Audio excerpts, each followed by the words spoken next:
first of all, thank you for sharing that. I think this last year, growing to 50 study groups, trying to move to 250 Bible study groups.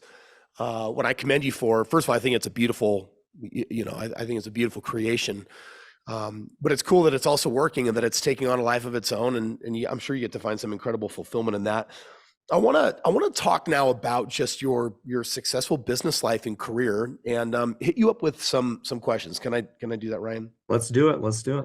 So Stephan Graham recently was interviewing Dave Ramsey, and it's interesting. Dave definitely believes in real estate, but he is so debt averse that this video went quite viral because Stephan basically said, "Hey, curious if I could give you $1 billion right now, 0 interest for the next decade, would you take it?"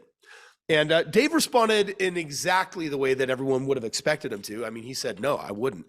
And my jaw dropped. And I'm like, oh, Dave, okay. So Ryan, same question to you, bro. $1 billion, 0 interest for a decade. Would you take it? Yeah, I mean, I'm a debt guy. So, I flipped my first house maxing out. But man, do you even know where you'd put the money, man? I mean, a billion is 1,000 millions. I mean, look.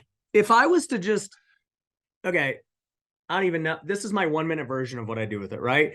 Worst case scenario, you take the money, you do absolutely nothing with it, and you just give it back because you have 0% interest. So you give it back and you're fine. So you don't even. I want to pause. I want to make sure everyone listening actually understands this. So are you claiming that if you took this large amount of money, put it in the bank account, I don't care if you're earning interest or not, but because of the 0 interest, if a decade goes by and you return the exact same amount of money because you never used it, like that works just because there was no cost and you literally held the money, but you gave it back. You did nothing with it. Yep. That's why you would say yes, because there's no consequences. There's literally no risk. So anytime you're at a no risk proposition, I think it's great. So that's number one. Number two, if I wanted to just be super conservative, I'll just go put it in a money market account and go get 5%. And boom. I'm gonna arbitrage the 5%. What's 5% on $1 billion? It's a lot of money. You make $5 million a year. Yeah, I mean, I can live off that. That's good. You make $25 million and return the $1 billion.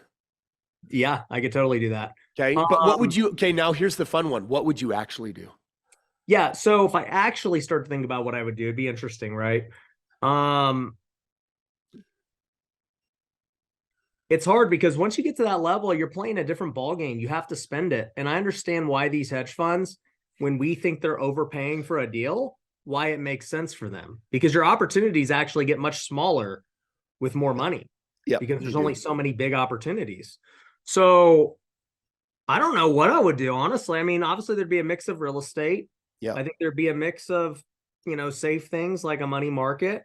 I think I'd buy some businesses. I don't know what I would buy, but I'd have to definitely I wouldn't rush to use it. I would just be very opportunistic and cautious. I wouldn't use it just to use it, especially at 0%. Now, I understand why Wall Street does though, because if they got to give their investors, say 5%, because that's what they're paying, in their savings, and they got to make their spread above that, I'd be like, all right, well, let's get to work, boys. We're gonna have to put this to work. So I honestly don't even know what I would do. What would you do? Well, if I put it into single family, I think it would take me, if I pushed really hard, it would take me probably 36 months to place all $1 billion. And that's just in paid off free and clear real estate. And, paid off, I'd probably get it to juice out at 5 or 6% just on the cash on cash. But then, tax benefits aside, I've got tenants that are paying those houses down. That ends up being about a 5% annual ROI. And then I've got just the appreciation. So there's only 5 markets that I buy all of my real estate in, just because that's where I squeeze out my highest ROI. So I feel confident with that. I mean, I could do then a buttload of DCR loans and pull out up to 60% and then re-leverage into other types of real estate. But if I was playing it ultra safe, I'd probably just keep everything paid off. And then probably starting at year 8, I'd start liquidating. Yeah, that'd take a long time to deploy it into that much single family. Yeah. And my guess, I bet, I mean, my hope at the end of the day, after year 10, if I return the capital, if I average somewhere between 15 and 18%, just with all the benefits, I'd be pretty happy. you know, when you're using leverage, you know, I crank out on average a 34% ROI.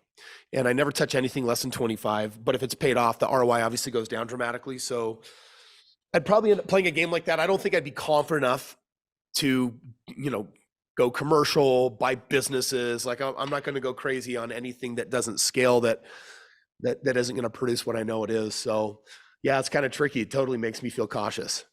Yeah, it's a big just responsibility. That's for sure. Yeah. Borrowing money always is, man, because it's never yours, right?